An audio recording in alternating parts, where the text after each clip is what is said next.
This is information that HPD did not want you to know. In fact, they fought to keep this information from you. To break down the fight to obtain these records, we now go to a conversation with our investigative producer, Sarah Rafik.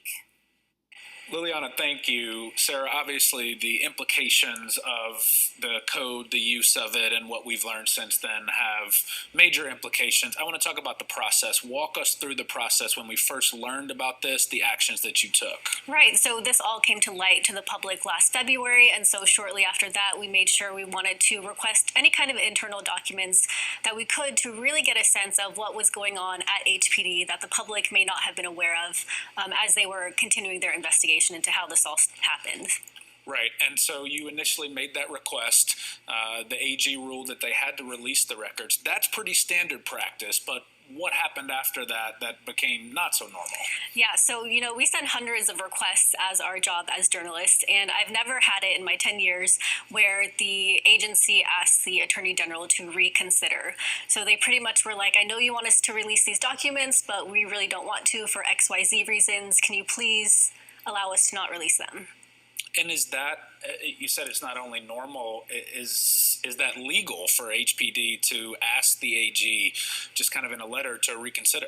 So the AG actually told us, or told HPD whenever they told them the second time around that they have to release the records, that they're prohibited from asking the Attorney General to reconsider. So, I mean, it's kind of against the law in the Texas Open Records Act for them to have even asked the AG to reconsider. Sure, and I know in looking at the recap that you've given us and looking at the notes, we were potentially getting legal involved. You spoke with HPD's attorneys at the highest level saying, hey, what you're doing to ask the AG to reconsider, not only is that not legal, you've got to give us the records. Exactly. So it just ended up having to put a little bit of pressure on them to make sure we got the records, because even after the Attorney General came around that second time saying you have to release them, they still kind of tried to drag their feet on it a little bit. And again, this is more than a year here since those requests were made, or just about a year. Obviously, this was last February when all this came out. What does it say to you, the battle and the roadblocks that HPD put up, essentially not wanting to give the information that the public by law is entitled to?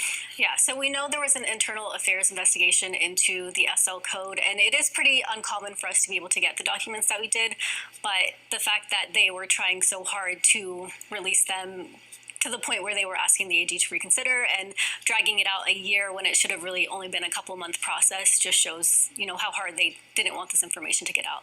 And so this is obviously something we've been getting into with our reporters. Our team has done a great job. What stands out to you ultimately here about a year later in the information that you got from the communications? Yeah, so I know one of the biggest confusions right after all of this happened was kind of the timeline of everything, wanting to know when people knew about the SL code and when they were directed not to use it. And these documents kind of show this code was there.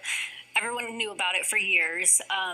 But in terms of when they were told to stop, that's where everyone's stories, all the commanders' statements that we received kind of differ.